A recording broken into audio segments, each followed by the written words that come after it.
All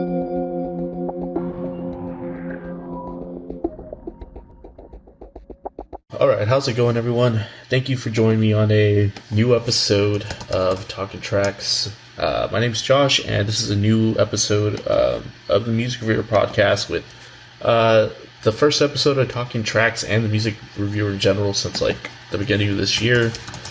It's been a while since an episode, but yeah, I'm happy to just get back into it. Lots to talk about this week. Really, what we're just going to be going over is just a batch of 10 songs that I think are pretty cool right now, that are recently released. But also, of course, we do at the end of the episode, Best and Worst Track of the Week, which if you're new to the Music Review podcast, first of all, welcome. Thanks for listening today. Best and Worst Track of the Week was just a weekly segment that we used to do, but basically I just decided to add it on as kind of like a supplemental thing at the end of episodes. And now I just cover literally just the best and worst track of a particular week of the Billboard Hot 100 on the new entry. So basically just giving the worst and best track of that week. And we're just going to do all of January, which was a 5-week month. So we'll be catching up in that front. We're skipping December of 2021 because not only is that like super old news, that was just bombarded by just a shit ton of Christmas music, and just not really interested in just going over a bunch of Christmas tunes. Even though some of them are new, they do kind of bleed into January, you'll see at the end of the episode. But yeah, I know I missed a little bit because for some God forsaken reason, some artists decided to release in late November and December. So yes, I think I missed Adele, but I don't think anyone really needs to hear my opinion on that Adele album, and I digress. Let's just try getting into it, and I just want to let everyone know, thank you for listening. I know the uploads have been quite sporadic, but the last Talking Tracks did quite well in terms of like how episodes usually perform. So thank you for streaming it on like your preferred listening service. Appreciate that. And yeah, let's just go ahead and get into this batch of 10 tracks. It seems like the music industry, especially like on the alt and indie side, is kind of like starting back up. I've noticed a lot more tour dates and shows, especially like coming through my part of the country. And then just like a lot of tour announcements and like, just music being released more regularly than like what was prior, than what we've gotten like during the 2-year pandemic era since like 2020. And yeah, it's pretty cool to see. So I'm happy that's coming back. And with that being said, there are artists that I've been waiting for them to just kind of do something. So yeah, the first artist this week is Florence and the Machine with King.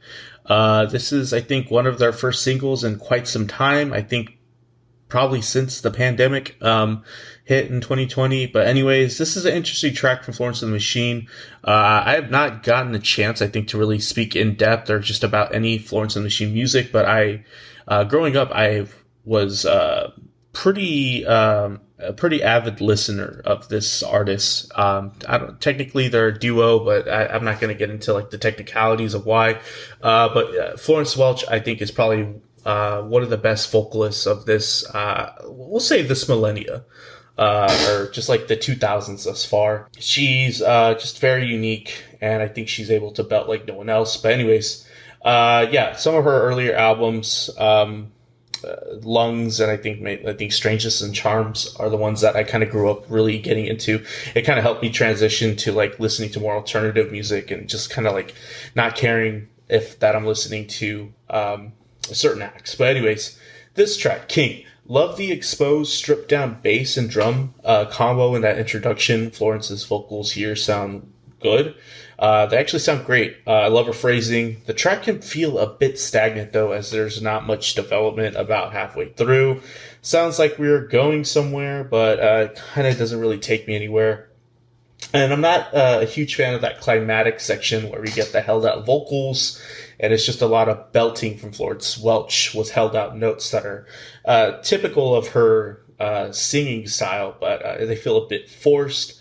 And then this sound is sort of still just very hung up on that late 2000s, early 2010s, early 2010 alternative sound.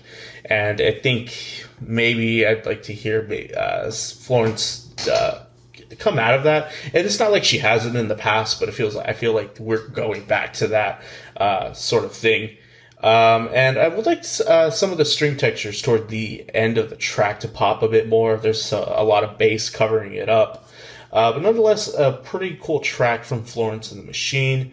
Next one is by an artist that I've gotten to fancy, Caroline Polachek, with Billions. Last track I covered from her was Bunny as a Rider. I think she's had a couple more tracks since then. This one is a little out of left field. Starts out with some interesting industrial ambient sounds and some like hybrid flavor, like in the introduction. I love the usage of like her signature falsetto right off the bat. It's very identifiable. Somehow it has a light color minus like that sub bass while being like extremely present. Seems like there's a blend of like a verse chorus structure. It's kind of hard to determine what we're getting most of the track. Not as punchy or exciting as Bunny as a Rider. I like the track, but it's a little middle of the road. The children's choir bit, towards the latter portion of the track, is a bit unnecessary, in my opinion. I didn't really need to hear that. I like the sharp, eerie color in the outro, though, as it's established. I would have liked that to have been hit on a little bit more rather than getting. Next one's an interesting one, by the band Coin. I Think I Met You in a Dream. Coin is an indie rock act, if you're not aware of them. They kind of came around the time when like indie pop rock stuff was getting bigger in the mid 2010s with bands like Walk the Moon and like I guess Portugal the Man. But I will say like Coin, when they like coming out, the first track I heard from them sounded exactly like a Walk the Moon track, and the singers sounded almost indistinguishable from one another. And I kind of just put them into that categorization. Since then, these bands have matured. Walk the Moon has become more of like an Imagine Dragons little brother.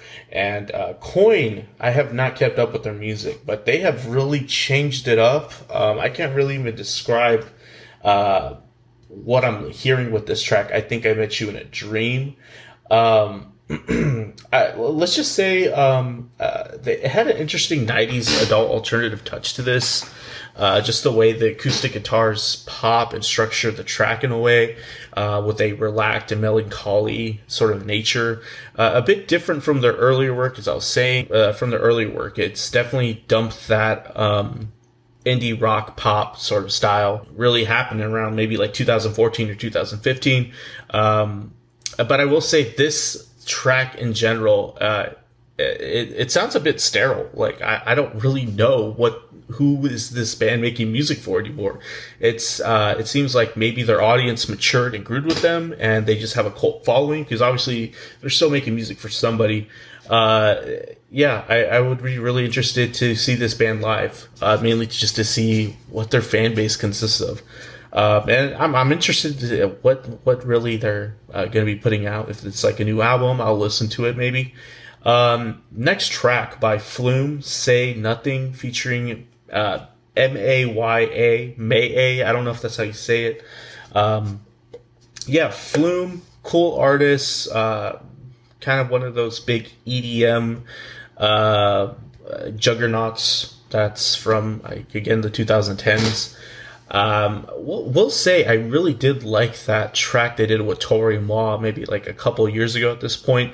I was really hoping to hear maybe the two artists collab a bit more, because I really think that it worked out, or maybe just something more along that style of that one track. But anyways, this is kind of as you'd expect from an EDM pop track that sounds like it's trying to maybe make some radio rotation, or just kind of like get some streaming. I like the propulsion we get from Flume's production when we get immediately into this track. The vocalist sounds a bit as expected for this style. Like I said, it sounds like, just like that sort of EDM pop style that is more popular, I guess, in Europe, but it's sort of meant to be mainstream. Interesting choice on the electronic and auxiliary sounds. I really dig some of the industrial colors that are used in the track that can bring a lot of, like, I guess, character to this track. A little typical of this genre, like I said, but there are some interesting points in the track, specifically from Flume. I think, if you listen, you can really hear some of his signature touches on here. All right, so yeah, next track was from Stand Atlantic with Hair Out. Didn't really know much about this band until I decided to review them one week. When I was doing album reviews a lot more frequently. I do want to do album reviews again. I know I haven't done some in a while. But I ended up coming out liking their last project, I think titled Pink Elephants. I really think Stand Atlantic is doing like their own unique take on the pop punk genre, as it's kind of become a massive thing at this point again with the resurgence of it in the past year or so. But yeah, this is a bit of a deviation from that last project. But I will say it's an improvement from other tracks I've recently heard where they've like collabed with like other newer artists.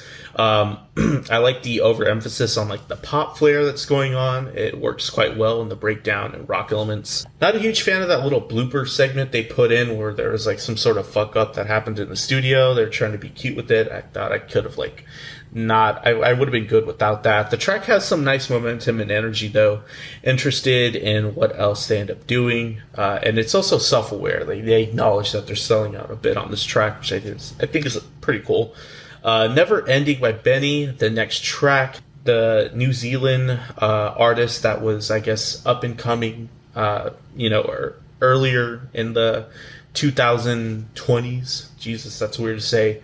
BENNE, I covered, I think, her debut album, when this podcast was about, a few months old. I thought it was a nice album overall, and I think she has some nice qualities to her music. This is different, a lot different from her debut album, too. It seems like there's a little bit more of a mature sound trying to happen here.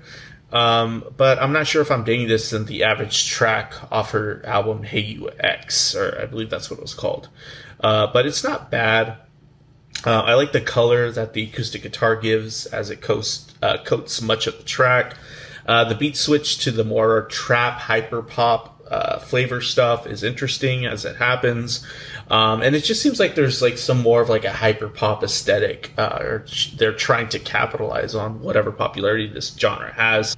There's even like some bits of like heavier sounds with distorted guitar and rock drums. It's a little bit choppy for me, but I am still interested in the next album BENNE puts out.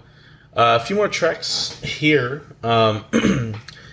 Next one is by Wallows, the, I guess, indie rock, almost veterans at this point. They've been out a few years. At the End of the Day is the name of the track. And this is probably one of the best Wallow tracks I've ever heard. It seems like here they've gone in a direction that I've always wanted them to take, or I thought was just kind of obvious they should take, which would be making dreamy and ambient sort of inspired dream pop. I dig some of the sounds here with the light drizzled over acoustic guitar with the bright synth leads coloring the track.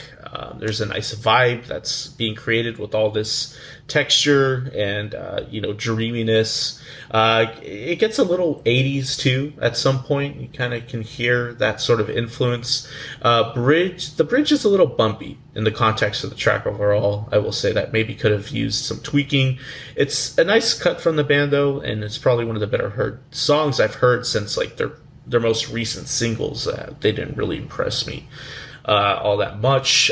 This next band is Wet Leg. They're sort of like this newer post-punk indie act from the UK with the track Angelica.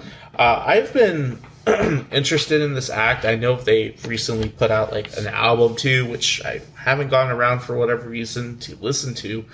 But the singles and then the tracks here and there that I've heard have been pretty good.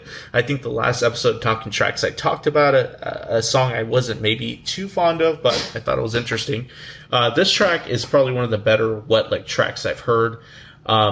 With a pretty bright and poignant guitar texture to open this up. This sounds a lot like maybe a Japanese breakfast instrumental with some, dream poppy stuff, but from maybe like an earlier era of dream pop, like the sonic texture that's created by some of the guitar tones that's thrown on this. There's a bit of a tranciness and vibiness to this too. It's a bit of like a jam. I like the driving bass sound on here. Probably one of my favorite Wet Leg tracks, like I think I mentioned earlier. Nice lyrical content for most part as well. Next one from the trio of indie pop stars HAIM with the Lost Track. Interesting song overall. They had recently a very positively critically acclaimed project with like their last album that I remember hearing. I remember trying it out when it first came out. I wanted to review it, but for whatever reason, I think I was just very indifferent. I thought it was pretty good, but I don't know if I was very excited to talk about it. I think that's what ended up happening with that. I think this is a B-side from that album, though. I think it's a self-aware B-side as well. I like the experimental quality with the glockenspiel ostinato melody structuring the track. Also the stripped-down nature with the non-trap set percussion. The full and bouncing accompanying bass is nice. I think it's actually contrabass, so it's a nice, full, warm sound. Seems like the track maybe had some unexplored potential, though. So I think it was just kind of left as like a B-side on purpose. Excuse me.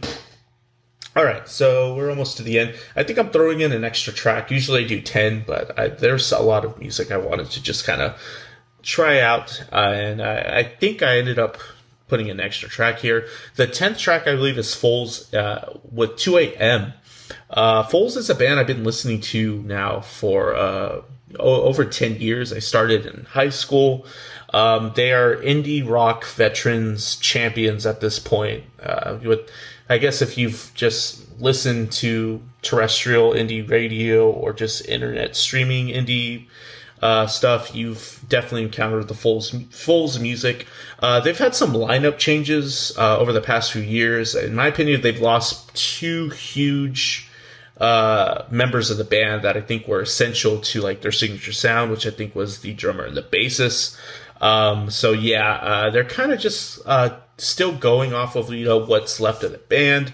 The structure's still there, though. Their front man, I think, is really probably the main driving force behind this project. So, but I was impressed with this track mainly because they went full on indie pop, and not to say Foals doesn't do that, but usually their take on it is maybe a little bit more heavier or with rock incorporated or maybe even more ambient. And this is just very straightforward. It sounds like they went full on Glass Animals. I dig the drum group that holds this down. The vocal idea in the verses is nice. Has the signature anthemic Foals sound to it. Foals, when they're really hitting, their music is very catchy and anthemic. But like I said earlier, we dropped some of the typical rock conventions, but this sound is not bad. Still has the chirpy and recognizable guitar playing I expect from Foals. And I love the build up to the bridge section. It's hooky and present. All right, so actually, for some reason I had Tori Moi the Loop as the track I was going to talk about, but I did not actually listen and write notes about that track. The extra track that I was talking about earlier was actually Invincible by Omar Apollo, featuring Daniel Caesar. So I'm actually glad I'm talking about this because I thought that last project or that last album that Omar Apollo dropped was actually pretty decent. There were some highlights on it. Some of it was a little bit, what the hell, but I think there's potential to Omar Apollo's music. However, this track is just a very huge head scratcher. Now, don't think I'm too familiar with Daniel Caesar's music, but I think on paper, maybe this collab would have made sense. But these two just have no chemistry. And I mean that in the nicest way possible. Like, I'm sure both of these dudes are really talented, and I've heard it in Omar Apollo's music. But yeah, this one's just a snoozer. I'm not a fan of the hum that seems to be overly emphasized in the analog guitar in the intro. So basically, like, when we get the opening, there's like some overbearing hum that's obviously accentuated for really no reason. It just is. But yeah, it's a nice guitar riff, but not sure if these two, really trying to collab and make something interesting. The track sounds like a weird blend of like Radiohead and insert contemporary all R&B artists here, which I guess would be Omar Apollo or Daniel Caesar. So really was hoping for more from that. But anyways, yeah. That concludes Talking Tracks, the 11 tracks that we had to talk about today. Now we do Best and Worst Track of the Week, which will probably take up a bit more time. But stick around, please, because there's a lot of things that have happened this year that's very interesting in the Hot 100. And I'm not super pleased with, like, the state of the Hot 100. And I know, like, why I'm even complaining about that. It doesn't affect me. I don't even know why I'm honestly following it at this point, other than I think it's fun to do it sometimes on this podcast. But nonetheless, a lot of weird stuff. And I know I'm just covering the month of January, but a lot of what happened in January has bled until like early March. And I know February is a short month, but yeah, it doesn't seem like much happened in February. And I kind of just want to go over like the state of the chart right now, like some highlights that I noticed. For one, Glass Animals with Heat Waves, number 1. They finally made it up to there. It was such a slow grind. This has been like 2 years in the making. I remember reviewing their album Dreamland. And I know if anyone's listened to this podcast, like since then, I have not shut up about saying this song is like basically a Post Malone written by Post Malone, meant to be like a big hit. And that's exactly what happened. They made a very, maybe purposely, like the best formula for a pop song around this time that would just do well because it sounds like what people want to hear, which lately is more so 2 years ago is like Post Malone shit, which that's a topic for another day. But congrats to Glass Animals. And I'm glad I checked the chart again because they were number 2 for the longest time. They finally cracked number 1, which I don't know where they're getting their popularity with this song because it's been around for a long time on the chart. I don't know if it's just making its round on TikTok because it seems like TikTok is what drives this whole entire chart now. So yeah. We Don't Talk About Bruno, number 2. Okay, so this is another big thing that happened that I think is kind of crazy is there was a movie that dropped by Disney called Encanto earlier this year that I believe was basically supposed to be like an animation / musical a la Frozen, but more of like a Latin flavor and composed, I think, by Lin-Manuel Miranda. The songs blew up, and I'm pretty sure it has to do with a lot with TikTok. But these songs literally like dominated the chart since they've come on, and they're still kind of like influencing it. Hence, We Don't Talk About Bruno at number 2, which, if we're talking about like what the state of the chart, who it's supposed to represent, I don't even know anymore because this is like supposed to be a young children's movie. And the songs aren't supposed to be for like, grown people in theory to be listening to and streaming heavily, but here we are. So I don't know what this means, but it's interesting. Super Gremlin by Kodak Black is number 4. I covered that track, I think, maybe sometime at the past 2 episodes of Talking Tracks. I hate it. I don't know why people love this track or even really give that much attention to Kodak Black. Bad Habits and Shivers, still in the top 10. I thought that was super interesting because it's basically bleed-in from 2021, and they're nice tracks from Ed Sheeran, but it's still Ed Sheeran. Like, I think it's time for maybe the United States to just come to terms with that. Like, we really love Ed Sheeran. Like, we are giving this man legacy. So that's that. Still Dre made it into the top 100. Again, I'm guessing it's been in the Hot 100 hopefully before this, but yeah, I guess the Super Bowl did that, which I think is cool. Fancy Like went up to number 31. I don't know why this is still hanging around the charts, even though I kind of understand TikTok did it. But why is it increasing randomly in the middle of March? Enemy by Imagine Dragons up to 13. Now, this is a track that I would not have expected to become a hit for Imagine Dragons. At this point, I have fully expected Imagine Dragons to be close to the end of being relevant. But it seems like they are doing what they can, and it's working. So congrats for the Enemy track, Imagine Dragons. I really did not expect that to happen, especially when I heard this track when it debuted, like sometime in late 2021. I was like, okay, they're trying, but it's not going to go anywhere. Well, it did. So yeah, enough of that. Let's just go into these 5 weeks. The first week was of January 1st. This week was still highly influenced by Christmas music. Like, Christmas music went really freaking hard on the Hot 100. It's kind of why I avoided December, like I said earlier. But really like the best track of the week, kind of. I think this is more of like a TikTok sort of deal with Do It by Acraze and Cherish. These are EDM artists, I believe, with a nice little house banger that I guess is still in the charts right now, but I don't think it's like a huge hit. I think it kind of just made its rounds on TikTok.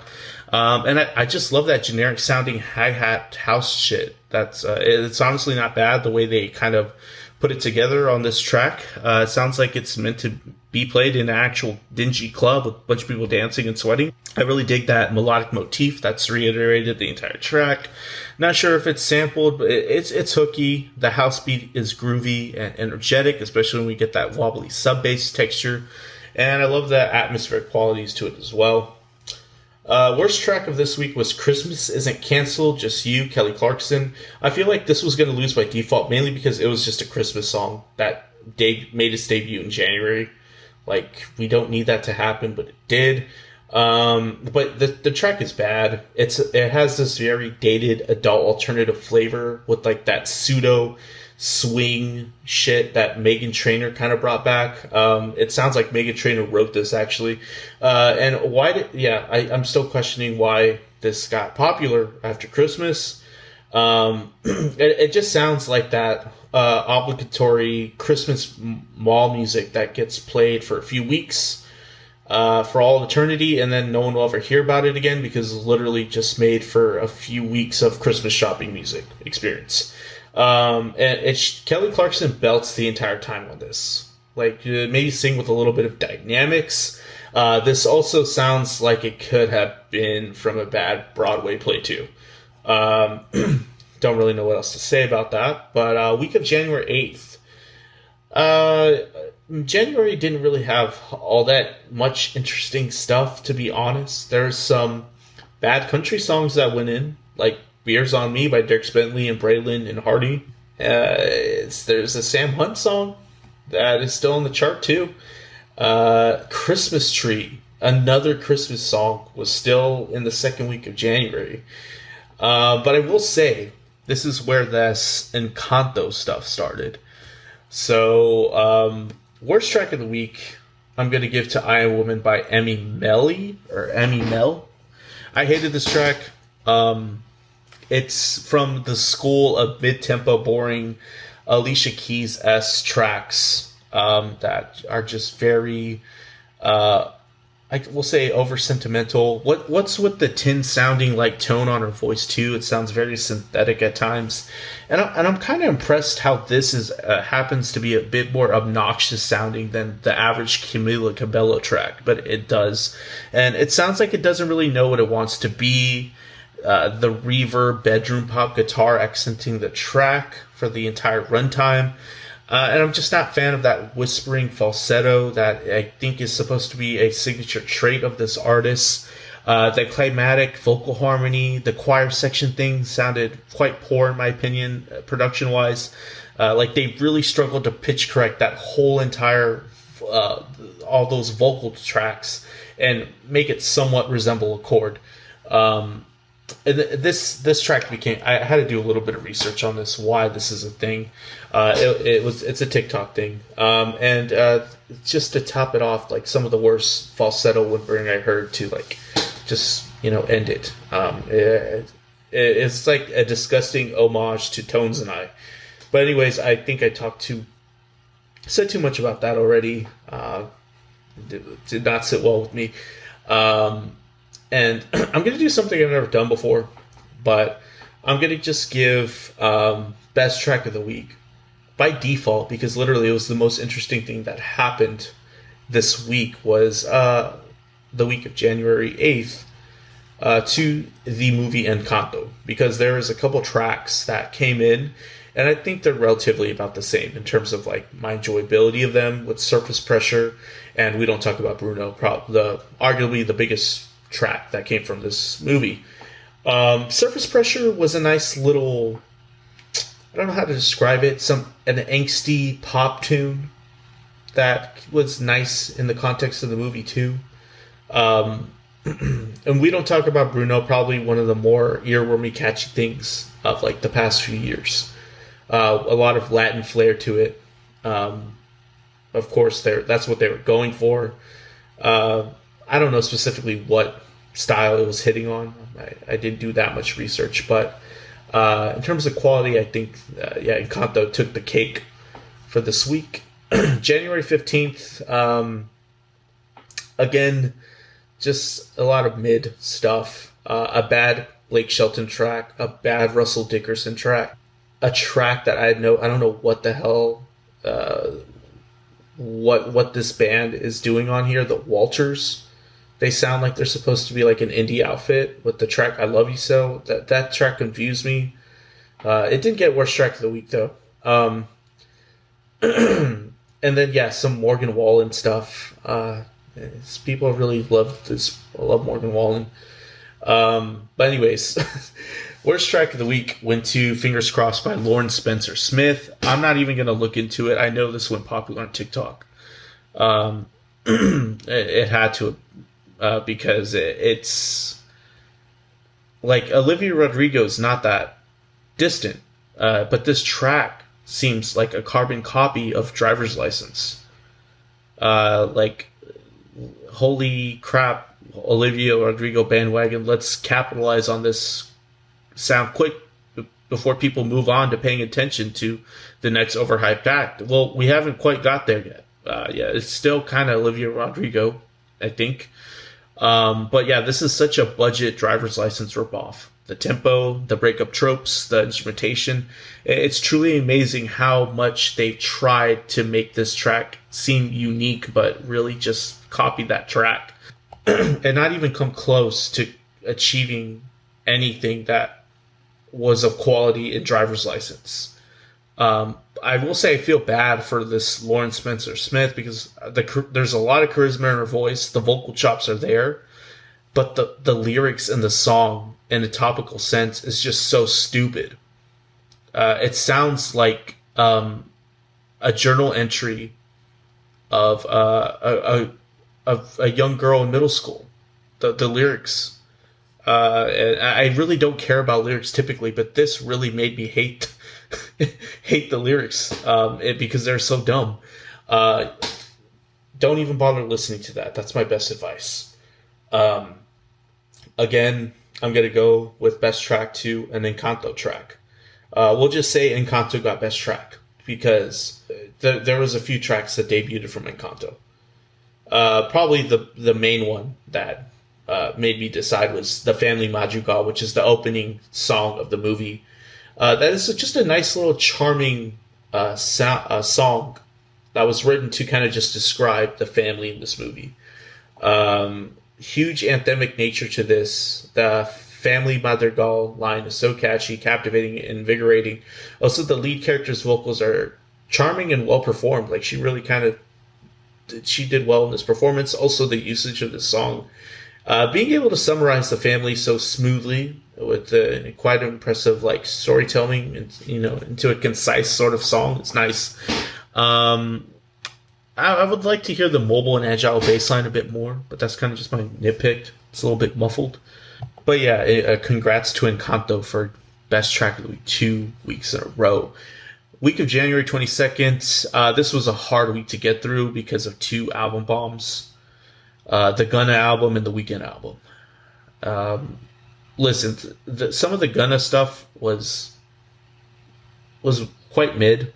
It makes me question, what are people really getting out of Gunna's music aside from having some nice features here and there, or maybe just being able to rap with a nice flow on like 60% to 50% of Gunna's music. Is anyone other than Pushing P, is anyone gonna remember this Gunna album by like the end of summer? I don't think so. But yeah, worst track of the week, You and Me, Gunna and Chloe from, I think, Chloe and Halle fame. The chemistry between these two is, again, it's not very good. Although I will say Chloe kind of just laps Gunna vocally. She's ages ahead of his vocal chops, which I understand. Gunna, you probably aren't practicing everyday singing, and you probably aren't trying to be a great vocalist, but that's probably one of the worst things about this track. The gap between these performers is just too noticeable. It's too drastic.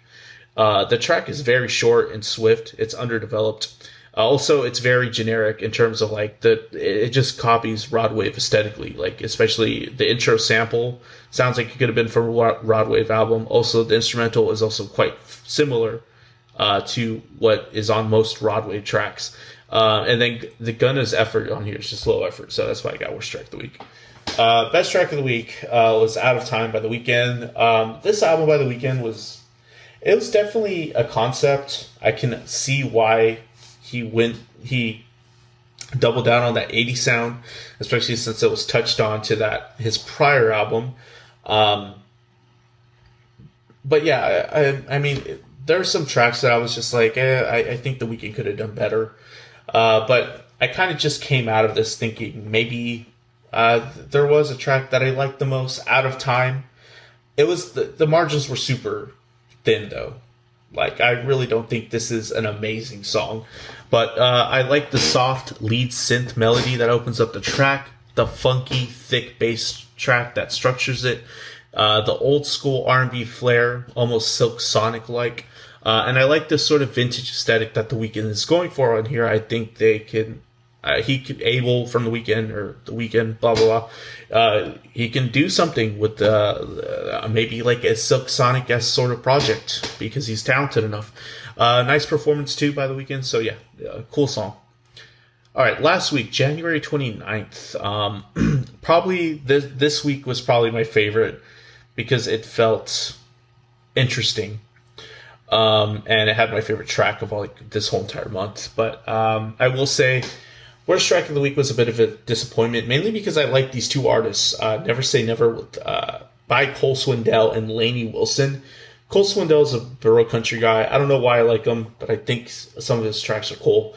Laney Wilson had one of the better or best country songs I've heard from last year with Things a Man Oughta Know. It sounded like she was sort of rebelling against the Nashville cookie cutter manufactured artist with that track, because it seemed to be sincere and soulful, which there's plenty of writers in Nashville that are able to pull that off writing wise.